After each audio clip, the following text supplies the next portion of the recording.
Good evening. I'm Edmund Doherty, and welcome to the League of Women Voters of Berks County Candidates Forum.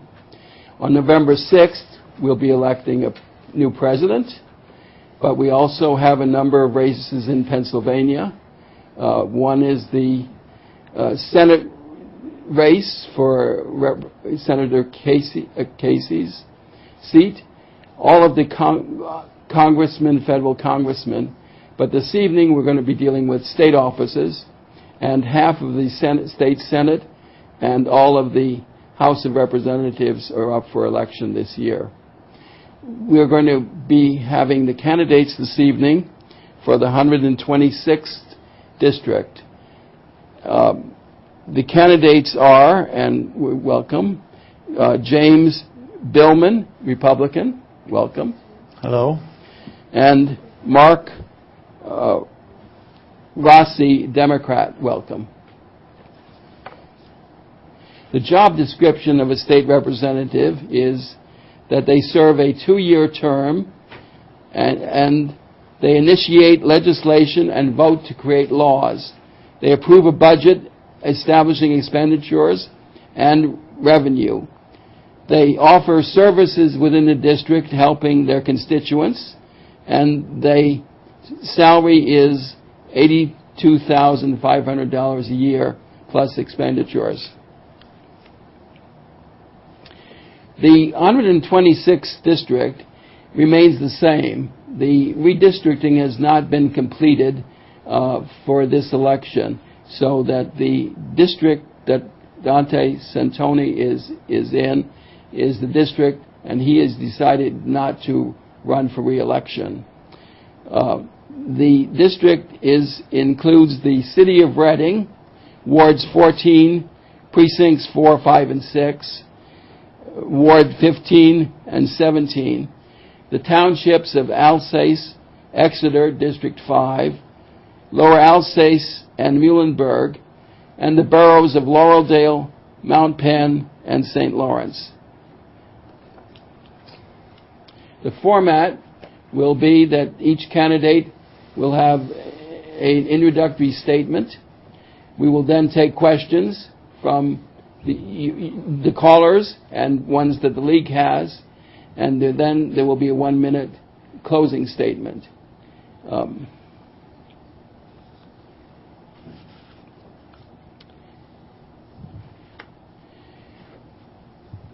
Mr. Billman, would you please make your opening statement?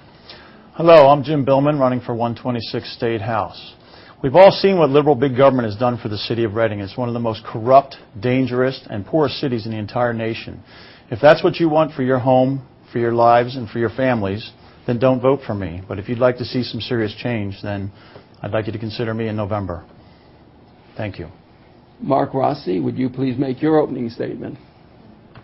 Sure. My name is Mark Rozzi. I am the Democratic nominee for the 126th District. I was born and raised in Temple, Pennsylvania. I'm a graduate of Muhlenberg High School. I'm also a graduate of Kutztown University. I currently own Rozzi Brothers Window and Door Company located in the city of Reading since 1969. I'm currently married to my wife, Jacqueline. I have one daughter, McKenna, which attends Muhlenberg Middle School. And the reason I decided to run is simply for one reason. I want to go to Harrisburg and do what is right for the people of the 126. If there's one message I want to get across tonight is that I'm a small businessman, that I'm not a politician, and I'm going to Harrisburg to hold our government accountable. Thank you. We want to encourage the home viewers to call. We want to be able to answer your concerns and questions. So if you would please call 610-378-0426. That's 378-0426.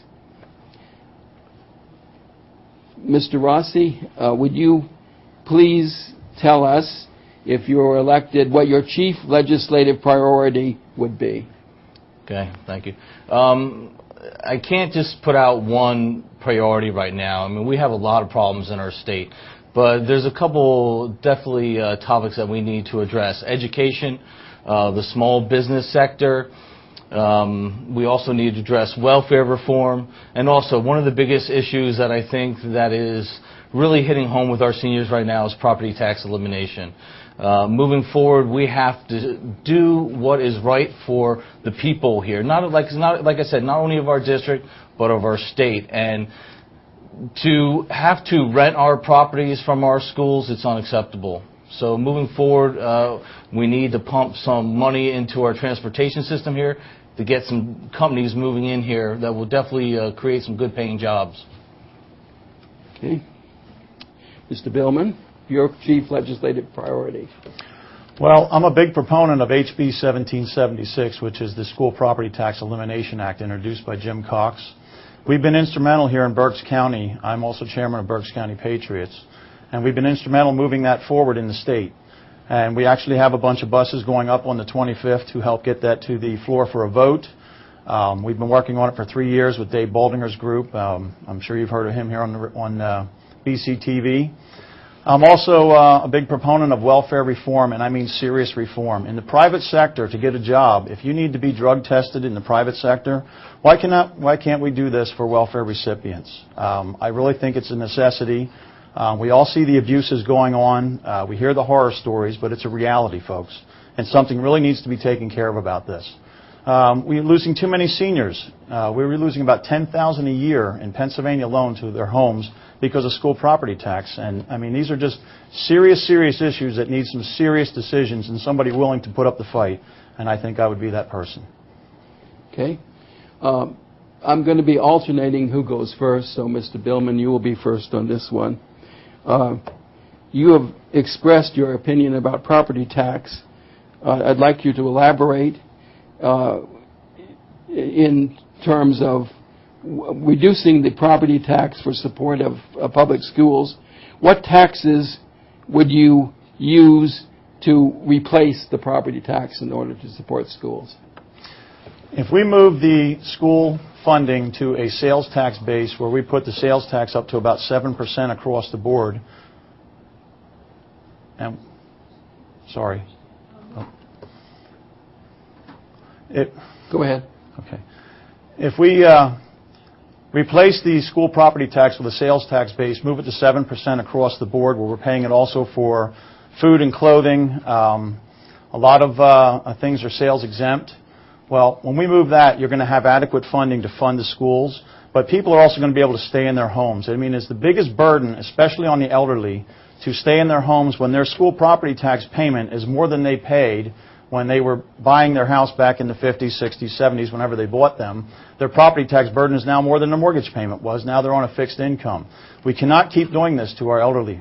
You know, we have young people who would be able to afford a home. If we took that, some areas it's $400 or $500 a month just for property taxes. If we took that out of the equation, think how the housing market would recover with just people being able to buy a home who cannot afford it now because they're just borderline on the margins right there. So I think it would be a great way to fund the schools.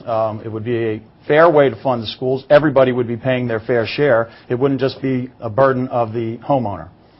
Mr. Rozzi, what taxes would you use to replace the property tax? Sure. Jim is absolutely right. I mean, something has to be done out there. Right now, I guess House Bill 1776 is looking to increase the sales tax from 6% to 7% and the state PA income tax from 3.7, I think, to 4.01 or 4.07. I don't know if the sales tax increase is enough yet. I need to see the final numbers on that, and I think it is. Since they raised the PA income tax, that it picked up that last $3.46 million to close the gap. And if we're heading in that direction, I think that it just got to be a little bit more definitive about how this money is going to be distributed back to the schools. I think House Bill 1776 is on the right path. For me, I just need a little bit more information. Right now, that bill has been killed by the Republicans in the Finance Committee. And if they're serious about tax reform, then we need to get it out of committee and on the House floor for a vote. Mr. Rossi, you'll be first with this one. And one further question about the property tax. The property tax elimination has been considered for a number of years, 10 or 15 years. and has been voted on a number of times by the House. But the maximum vote for any particular bill has been about 1/3 of the legislature, about 60-some votes. What would you do to get enough to get a majority vote in the legislature? Now, Berks County, I think, has consistently, but the rest of the state, how do you get them? Right. It's definitely not going to be an easy feat. There's a lot of special interest groups out there that are blocking this from happening, and that's plain and simple. And somehow we got to get all these groups together and say, listen, what is best for the people of Pennsylvania? I mean, we have to put our interests aside right now and look for towards the future for our children and for the seniors that are losing these homes. So right now it's a matter about getting these groups together and getting a compromise. Mr. Billman? Well, a lot of the problem with those who are not proponents of this, who are in the House right now, is really you have to follow the money, folks. Look at the special interests who are funding them. A lot of them are been in, I would say, too long. I'm a proponent for definitely term limits, and there are those in office too long who are getting money from the special interests who do not want to see things changed. All they're worried about is their next vote, their next election, and staying in office. So we need to do something to put some of them folks out of the way and to really put the right people in there who are serious about doing something about property tax. We do have a demographic going on now where there's a major momentum across the state. We have with the PTCC, 72 groups signed up across Pennsylvania who are hammering from all angles, from all counties, multiple groups in some counties, who are hammering their legislators like here in Berks County, all of our legislators are on board, but now we have some problems out west. They're being worked on right now, and I've been talking with leaders in other organizations, and this is why we're having this bus trip on the 25th. We're going up to target some of those leaders and say, look, we need you folks to get on board for this, or we're going to release information to your constituents that's going to tell them why you're not doing this and who's pulling your purse strings. Okay. I would like to encourage viewers to call in. That if you wait, the program will be over and we won't be able to answer your questions. So please call in 610-378-0426, and we'll be able to get to your question this evening. We have one. Home viewer, would you please ask your question in a moment? Hello? Yes, go ahead. You're on the air. Ask your question. Hi. What is your position on Planned Parenthood? Okay. Any specific about Planned Parenthood? No. Okay. I think, Mr. Billman, I think you're next, first on this one. My position on Planned Parenthood? Well, I'm not a proponent of Planned Parenthood, to be quite honest. I do believe that there should be abstinence teaching in our schools. We do have some problems where maybe it's a necessity, but I don't personally agree with it. I don't believe that the wholesale killing of babies is something we need to be practicing here in our state. We certainly don't need to be funding it with our taxes. Okay. Mr. Rozzi? I'm proud to say that I'm endorsed by Planned Parenthood. I definitely will stand up for women's right to choose. And it's not only just women's right of pro-choice, but it's also equal pay and equal rights under the law. So I'll definitely go to the bat for women. No man on the Hill should ever make a decision for any woman. To me, it's part of individual rights. If we're going to say it's okay for an individual to own a gun, then this individual should have her own right to make her own decisions as well. Thank you. Okay. Go on to another topic. Pennsylvania and Berks County need to complete state highway systems and repair many state roads and bridges. How do you think these improvements should be financed? Mr. Rozzi, you're first. Sure. No doubt our transportation system and infrastructure system is outdated. We're not maintaining bridge and roads. A key factor, though, to expanding businesses is putting the right transportation systems in place. And one of my constituents out of Muhlenberg Township, a business owner, said if they could open up the 222 corridor, they can go about an hour, hour and a half further north and expand their business, hire more employees. As we all know, creates tax revenue. How are we going to make that happen, though? I mean, Governor Corbett has been just ignoring transportation. There's a couple things. I mean, the Delaware loophole is out there. Last year we gave away about $461 million. The Marcellus Shale, we could probably tax that a little bit. But also, we look just at transportation itself and the liquid fuels that we're only charging 12 cents. I mean, there's definitely, we can probably increase that a little bit. And to be honest with you, I'm not against putting a toll on Route 80 and getting the people that are traveling on those roads paying for some of these expenses. The key is whatever money we put towards transportation has to stay in transportation. Okay. Mr. Billman? To fund some of our transportation, I'm not a big fan of the state paying for everything. I think here we could float a bond for certain areas, but one of the more major problems here to bring business here, I don't think is the transportation problem. We can get businesses here, but we need to lower the corporate tax rates and things like that. Fixing the 222 corridor would certainly be a help, but we have other corridors coming from Philly to Reading, 422 and stuff where there's adequate transportation, but companies don't want to relocate here, folks, because the corporate tax rates are too high. We have 75% of Reading with the commercial real estate sitting vacant. There's a problem there. There's no good jobs in the area anymore because they've been taxed out of business. We have a threshold. We should lower the threshold on prevailing wage to allow more companies to compete when it comes to these state-funded jobs to open up transportation corridors. We could save a lot of money that way and certainly get a lot more done and get the same quality job as we could any other way. Okay. Do we have a home viewer? Okay. Please call in with your questions, 610-378-0426. We do have a home viewer. Okay. Go ahead. You're on the air.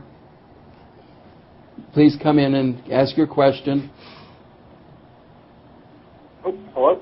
Hello, you're on the air. Could you please ask your question of the candidates? Yeah.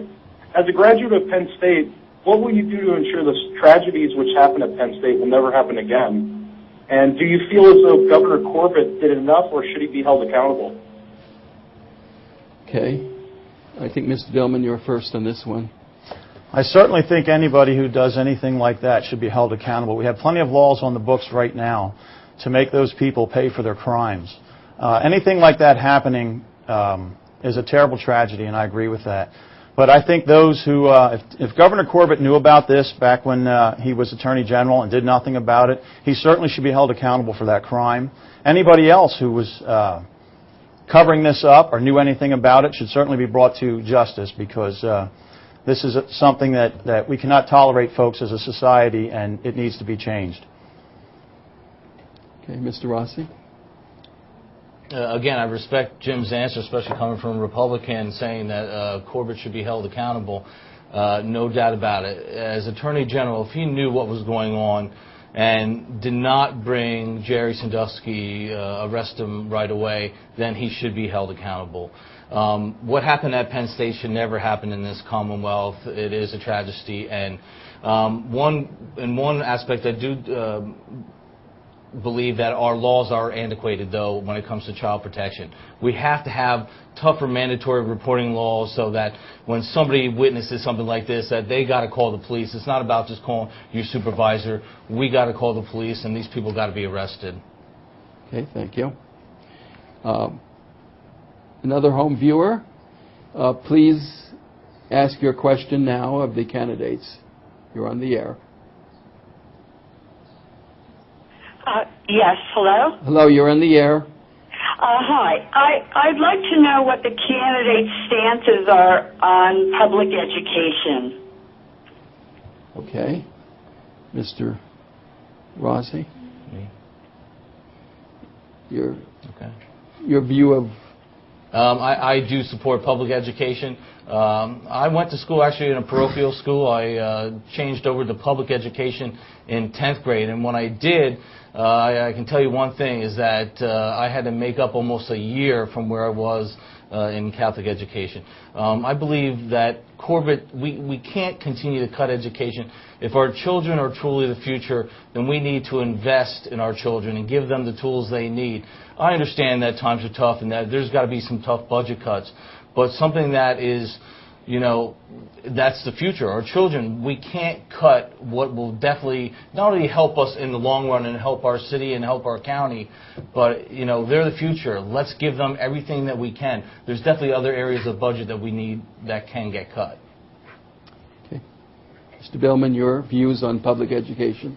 Well, fortunately, I've been speaking to a lot of teachers lately, and one of the biggest things that the teachers tell me is they're tired of inadequate teachers who have the same protections they do. I do believe, just like in the private sector, if you're not performing, then you need to go find another job. So I think there needs to be more authority to the administration if a teacher does not perform and they're not putting out students. And I know sometimes it's not the teacher's fault, but for some cases it is. I do believe that we need to reward the good teachers and, of course, you know, the bad ones, well, let the chips fall where they may. But we also need to take care of something with the education funding. We absolutely do. I do believe in investing in education, but I don't believe when it comes to colleges we're you know, provided a free education. I mean, it's something that is a privilege. It's not a right. Now, when it comes to K through 12, yes, that's a right that we have, and we need to work on making our schools a whole lot better. A lot of that could be we're spending way too much money. Our school boards have no system of checks and balances where they'll spend $33 million to build a school. I'm sorry, folks, but when I grew up, we had a red brick building that had about 50 classrooms in it, and it was adequate. Now we have something that they call the Taj Mahal down on 562, which is a big joke to everybody down there because they were arguing over a $5 million facade for a school.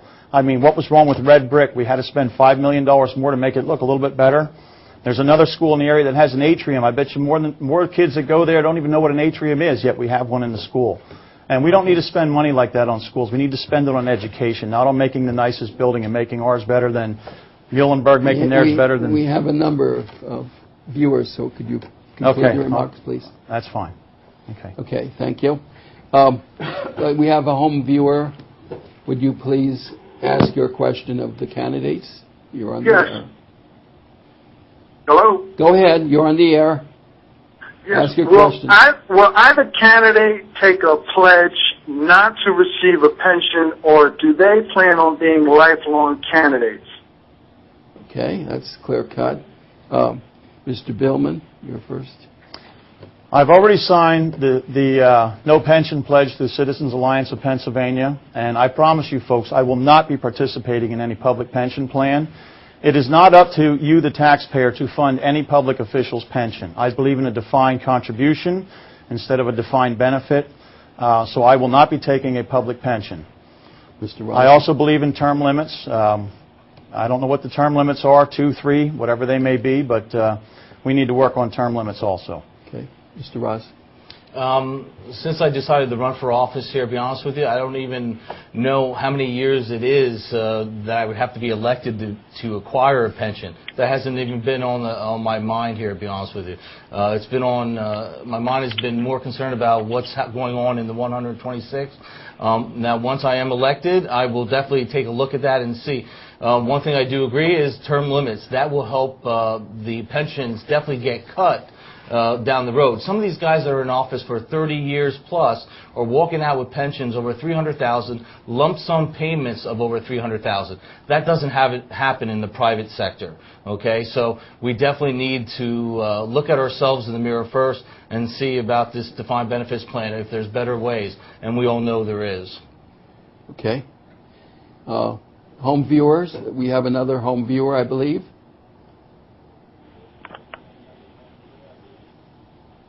You're on the air? Yes. Do you support marriage equality? Do you support marriage equality? Yes. Is my question. Yes, I understand what you. This would be homosexual and gay marriages. You mean? Well, should gay people have the same rights Okay. and freedoms as heterosexuals? Okay, that's what I thought. Okay. Ms. Rozzi, you're first. I'm endorsed by Marriage Equality PA. You know, I truly believe that, you know, it doesn't matter who you love. If it's a man to a woman, a man to a man, or a woman to a woman, love is truly what matters here. And we shouldn't take away the right of somebody just because we have a different view than what other people do. So I will definitely support gay marriage, and also will support the LGBT community, and not only with you know, marriage equality, but equal rights, fair pay, and anything moving forward that I could do to help their community. Okay. Mr. Billman, your view? Well, I would say marriage has always been traditionally defined as a man and a woman, and I would stand with that. But I have necessarily no problem with people being gay if you choose to be so, but I don't believe that we have to give you a civil union or provide you the same benefits or anything like that. I'm sorry, but all throughout history, for tens of thousands of years, marriage has been a man and a woman, and I would stand behind that. Okay. The liquor stores are there was talk of selling them to private sources, owners. Do you favor the state selling the state liquor stores to private owners? Mr. Billman? Absolutely, I favor the privatization of the liquor industry. The state, we all know that the state is not a very good business people, I would just say. They don't handle anything very well. We spend lots of money unnecessarily. And if we put that in private hands, we would still get the sales tax revenue from it, which is all that everybody's worried about. We'd get the tax revenue from it. We would necessarily cut some jobs, understood. We'd be able to sell off some of that real estate that the state holds, and we wouldn't have those payments for the real estate that they pay the rent to. So when you look at the numbers that way, and I've actually sat down and looked at the numbers, we would save a lot of money and increase revenues slightly if we privatized the liquor industry. And the state has no business being in the liquor sales business anyways. Mr. Rozzi? This is one topic that I really need to look into more. I mean, myself, you know, if I'm in Florida and I run into a store, you know, I can grab a beer and be out. But it's not about what I want. It's about what's best for the district. And going around and talking to some of these beer distributor owners, you know, they're against it. And those businesses are in our district. They're employing people in our district. And they're concerned about, you know, what cuts into their revenues are going to happen. So, to be honest with you, I would probably have to get all my beer distributor people together, and it's going to have to be something that we're going to have to discuss and see what's best for the community. I'm not just going to sell out to privatization just for the feel-good. Okay, thank you. We have home viewers waiting. We'll be trying to get to all of you. Will the next home viewer please come on the air and ask your question? You're on the air. Okay, I have a question. What is your position on the fines which the City of Reading is issuing for code violations? I'm sorry, on the, what are they issuing? Code violation fines. Oh, fines. Fines for code violations. Okay, code violation fines. Then, Mr. Billman, I think you're first this time. Well, quite frankly, I've been getting a lot of those myself, and here's the problem with those folks. The city has circumvented the due process laws where they have taken the district justices out of the picture. And right now, the city codes department will issue you a fine for about anything they can think of. If somebody comes by and their dog does business on your sidewalk, you know nothing about it, and a codes officer sees that, they issue you a $25 fine. Now, in the old days, you used to be able to go to the district justice, plead your case, and wait for a fair and just ruling. Well, that's not the way it works anymore. Now you get a fine for anything they can think of. Your grass could be 6 inches tall and the city's a foot tall, and they'll still give you a fine. You have to go and appeal it to the codes department and to Ronnie Natal or one of the other supervisors in particular, and expect the same department that gave you the fine to give you a fair and just ruling. Now, there's a problem with that, folks, and it's called due process. In our Constitution, we're guaranteed due process rights, and the city has now circumvented that. And we can't have that. Okay. Mr. Rozzi? You know, I understand the city needs to raise some funds. I don't know if this is the best way to go about it, chasing out investors out of the city. I own properties in the city. I own apartments, and I still own commercial real estate in the city. And it's nothing that I have come in contact with. I haven't been fined. So I know that it's a tough thing for the investors. And be honest with you, I mean, it's a tough economy right now, and I think they need to loosen the ropes a little bit, but at the same time, they got to keep the city intact and make the right changes to make our city beautiful and safe, but I'm not sure about which is the best way to go about it. Okay. We have another home viewer. Please come on and ask your question of both candidates. Oh, you're on the air now. Thank you. Right now in the state of Pennsylvania, total funding for welfare is $27.65 billion, counting the federal and the state side. In the state of Pennsylvania, it has been documented that there's better than $10.5 billion worth of fraud. I would like to know what the candidates are going to do about it, and what are they going to do with the savings if the state takes a stand to eliminate the fraud. Okay, Mr. Rozzi. Okay. Last year alone, I think they came up with about $66.5 million in fraud through investigations. That is definitely something that we can continue to do. I don't agree with the drug test, considering that we probably have to make government larger by employing people to put this action into place. So if we can hire people to investigate fraud and ring in $66 million in a year, I think that's a pretty good start. Right now, we're spending almost 40 cents of every dollar goes to public welfare. That's not what our grandparents started this out for. You know, it was out to help the people that were truly needy, the people that needed it the most. Now it's pretty much out of control, and we definitely need to bring this in. But, you know, I think the key here is that, you know, instead of this handout, we got to promote work. And tell them that, you know, poverty is not the answer, that, you know, we can get you a good quality job, but then we got to bring jobs to our county to make this happen. Okay, Mr. Billman. The actual figures for last year are estimated $1 billion in welfare fraud in Pennsylvania, according to the census and some state figures that I had seen. Now, a lot of that fraud has to do with people who, I guess Jack Wagner just threw 600 and, I forget the exact number, I think 640 people, I believe, were just thrown off the welfare rolls because they were collecting here and in another state. I have personally experienced that with some people here due to my nature of business, renting properties, who were collecting in 2 states, and I tried to report it here, and I was basically told to mind my own business here in Berks County. I even approached one of our elected officials, and she had said she would look into it, and that was the last I ever heard about it. I even have a file to give to her. But anyways, I would say as far as the drug testing, my opponent says that would create a bigger bureaucracy.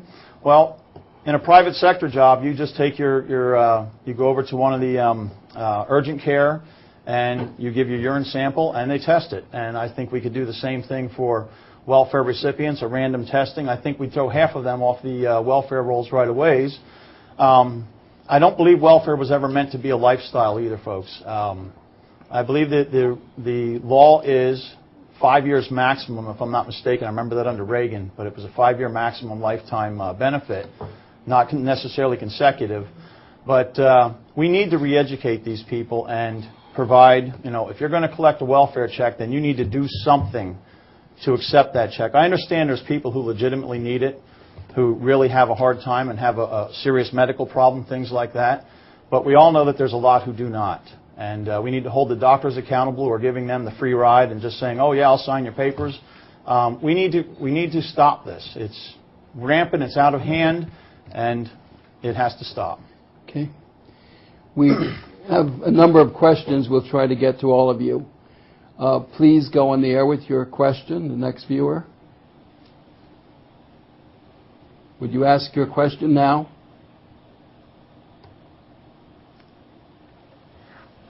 Hello? Well, Sorry. while we're waiting, I'll ask a question. Yes, yes. Oh, there it is. There you are. Okay, go ahead. Yes, has either candidate ever served in the armed forces, and what charitable activities have you been personally and directly involved with your time? Okay.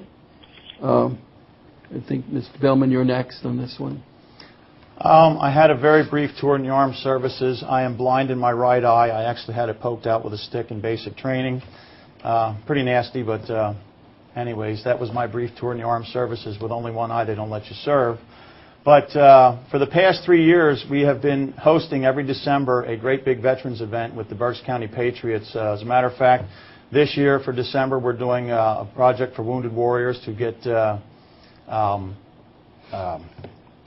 gifts to the children and provide funds for the wounded warriors, those who need the help, who are veterans who serve to protect us.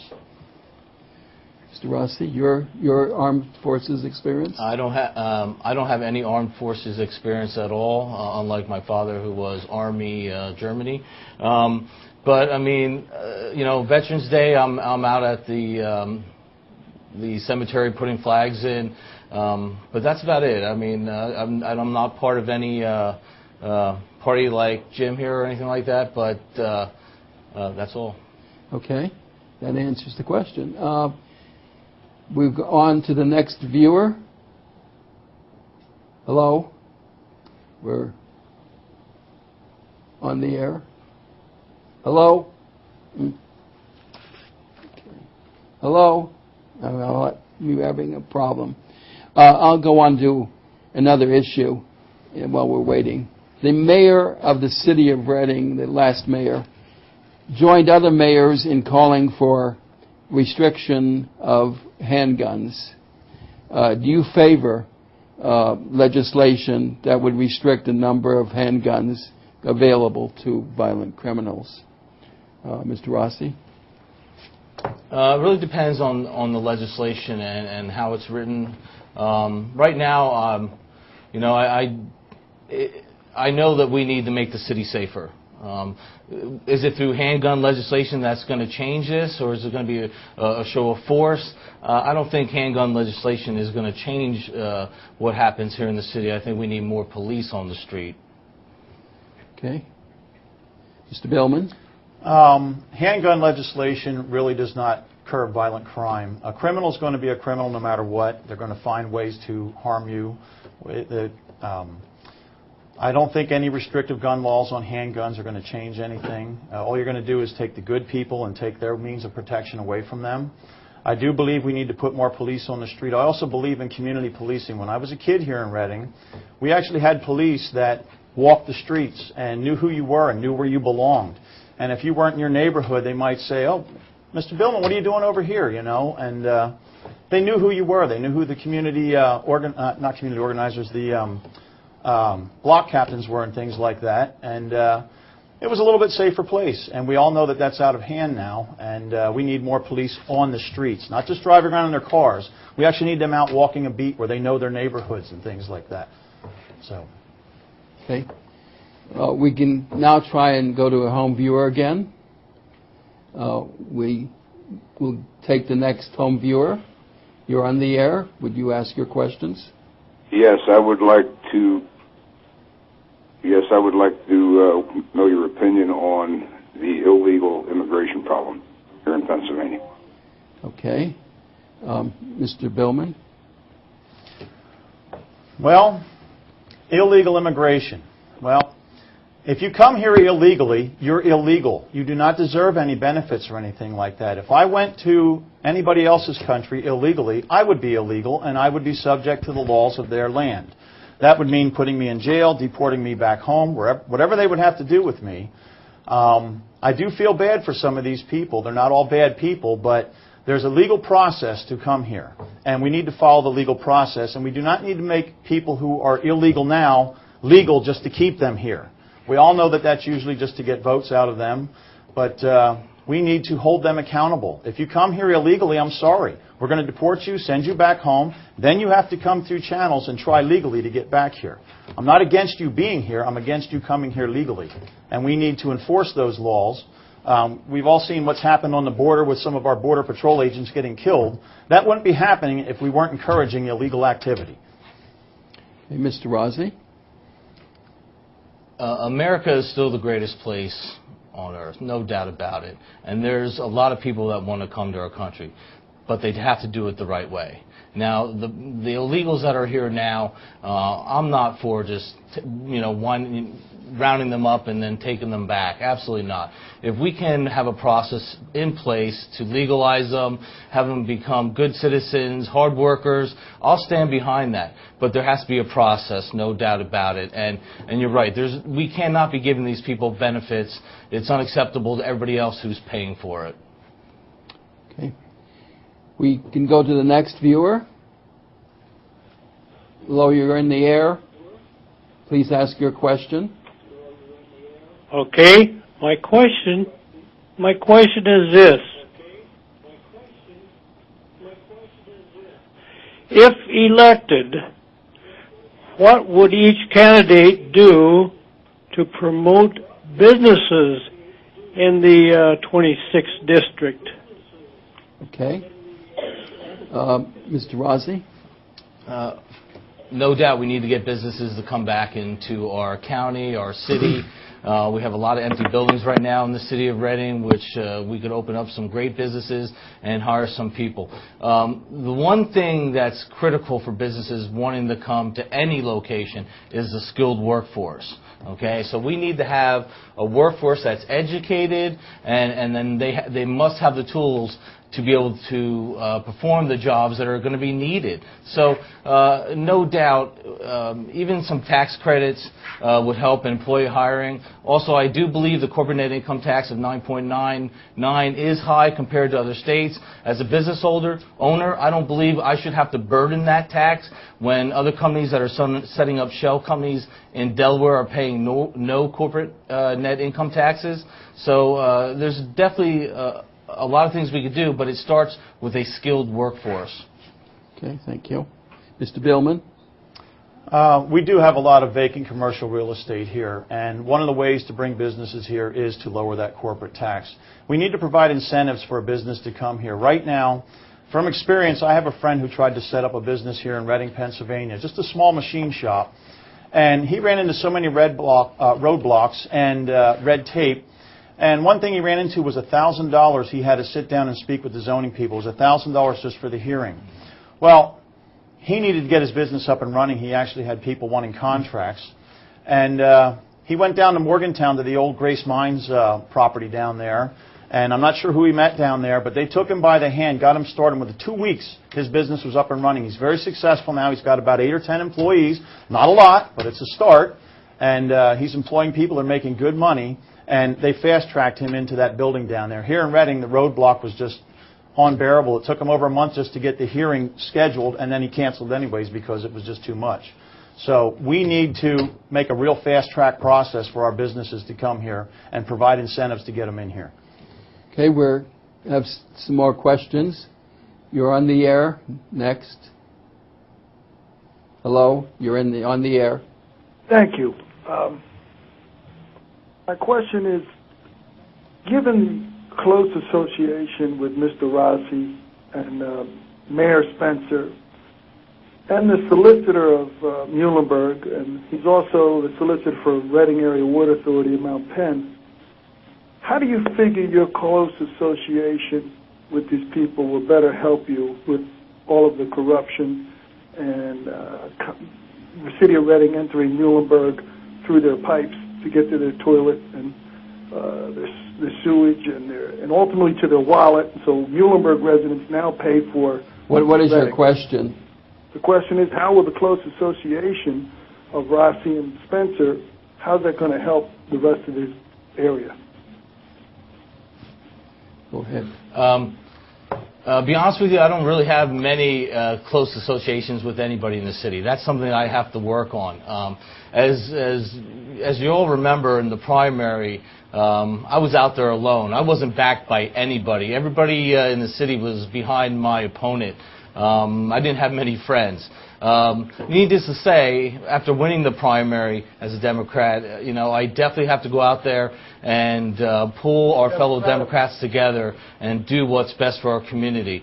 I don't really have any associations with anybody in the city, and if people who know me know that I usually take the lead, I walk alone. That doesn't mean I'm going to ask for help from people, but I will get to know these people in the future. Okay, Mr. Billman. I'm not quite sure of the question, but anyways, when it comes to the Water Authority, which I heard mention of that, we do have a problem there. A lot of city residents complain about their water bills, and out in Muhlenberg, we just received a 25% increase. And we found out that Mike Setley, who is the attorney for the Water Authority, is also the solicitor for Muhlenberg, and he's also the solicitor for Antietam, and the Water Authority is trying to take over both of those municipal water supplies now. So we see a conflict of interest there.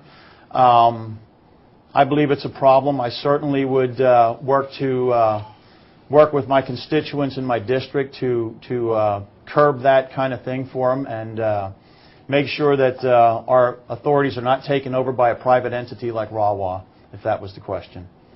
Okay. We have our next viewer. I'm trying to get all of you in. The next viewer is on the air now. Please ask your question. Hello?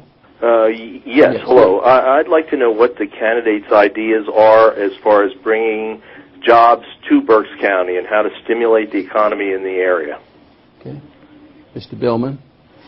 I think we kind of just answered that with an earlier question, but again, we need to provide some tax credits for businesses in their infancy. If you're going to come here and you're willing to come here and invest your money in a piece of vacant real estate and you're going to create jobs, we need to help you along, at least in your infancy, until you're up and running and can actually support a little bit more tax revenue to the state.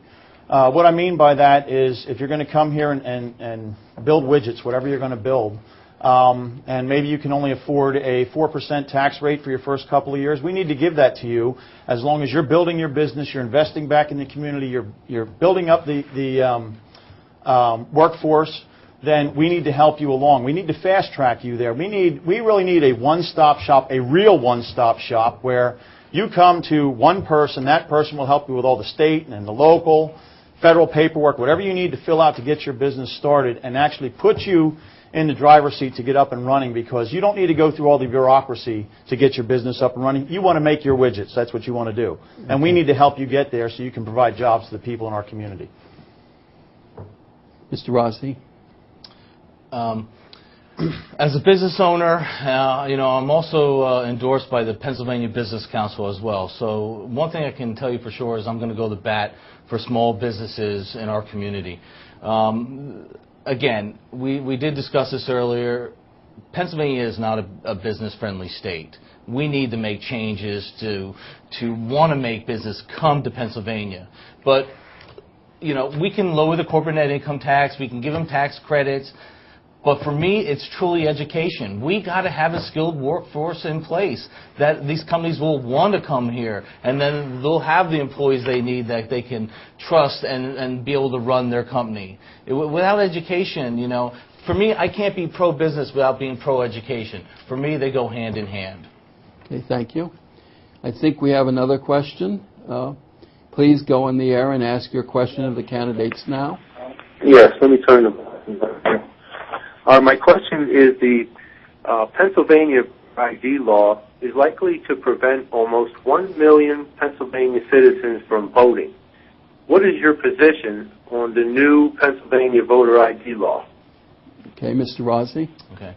I truly believe that the ID law was set up in Pennsylvania to block out the poorest Democrats from voting. Now, I'm not totally against a voter ID law, but, as a small business owner, I'm also fiscally responsible. If we don't have the money to pay for this, then we shouldn't be doing it. If our government was in a surplus right now and we had money popping out of our pockets, that we can get these people set up with IDs in a reasonable amount of time, I would stand behind that. But for initiating this, and Turzai, this came right from Turzai, we did this so Romney would win Pennsylvania.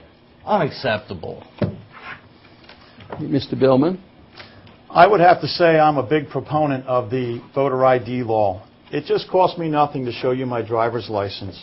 If I went into any pharmacy here in Pennsylvania to buy, I believe it's Sudafed or something like that, I'd have to show ID. If I start a bank account, I have to show ID. If I'm going to the hospital, you need to provide some kind of ID to prove who you are. So most of us should already have this ID. I don't believe in this myth of trying to put people out of being able to vote.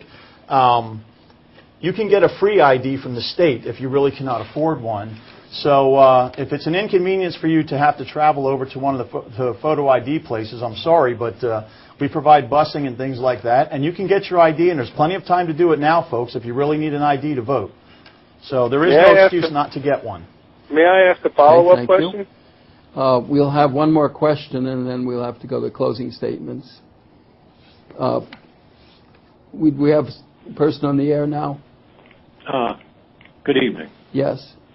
Yeah, I want to know how the candidates feel about the death penalty and it being used in the state of Pennsylvania. I think it has last been used in 1963, and it needs to be expedited. Okay. The death penalty for heinous. Okay, we have to give them time to answer. Okay, go ahead. And would you please answer maybe in 30 seconds or briefly, so to the point. Rozzi. Okay. I would definitely support the death penalty. If you commit a heinous crime, then not only you should do the time, you should be put to death. And there's some crimes out there that are just so heinous that we shouldn't even have to have these guys sit around in a jail eating up taxpayers' money. It's something that we could take care of right away. Okay. Mr. Billman, would you make your briefs? I, too, believe in the death penalty. If you, in malice, kill someone for $1 in their pocket or you want what they've worked for, whatever the reason is, you've forfeited your right to life. And if you're proven beyond a shadow of a doubt in a court of law that you've murdered this person and you're given the death penalty, then we need to expedite that. We do not need, as taxpayers, to keep you up there, let you appeal and appeal and appeal, hoping to get you out or let you live the rest of your natural-born life. You've taken a victim's life. What about the right of the victim? There's a victim that you've left behind. There's a family you've left behind that is now suffering because of your actions, and you need to be held accountable. And if that means giving up your life, and that's what the laws say to do, then I'm a strong proponent of doing so. Okay, thank you. Mr. Billman, would you make your 1-minute closing statement, please? I'd just like to say I've been a citizen activist for a long time, folks, and I've been out here fighting for our rights as citizens. And that's what I mean, our rights, not my rights, our rights. And we've got a lot of problems going on in our state and in our country, both locally, on a state level, and a federal level. And I'd like to do my part to get in there and make some serious change. And I do mean serious change. I'm accountable, folks. I'm a reachable person. I've been out there many trips to Harrisburg, many trips to Washington, D.C. on my own money, on my own time. We've actually made some difference, and that's why HB 1776 has gotten to the forefront, because of work we've done over the years. And I'd just like to see you maybe support me in November, and hopefully you'll remember me when election time comes. Thank you. Mr. Rozzi, your closing statement. All right. I'd like to thank BCTV, the League of Women's Voter, Jim Billman, that we can make this happen tonight for the public. This is something that is truly needed. We need to be in front of the public discussing our issues, our views, so they have an understanding coming November, who do they want to represent them. As a small business owner, I'm accountable for everything in my business, and that's the way I want to go to Harrisburg. Like I said earlier, I'm there to hold our government accountable for the people. And, you know, if there's one thing that, you know, you can take away tonight is that, you know, I'm going there to do what is right for the people that need it the most. Thank you. I thank the candidates that have appeared this evening. The League of Women Voters will sponsor another candidates forum covering the state Senate races on October 16th, and we invite you to look at us then. I'd like to encourage everyone to check that they have a photo ID. At the moment, it is the law, and we do expect that you will need a photo ID.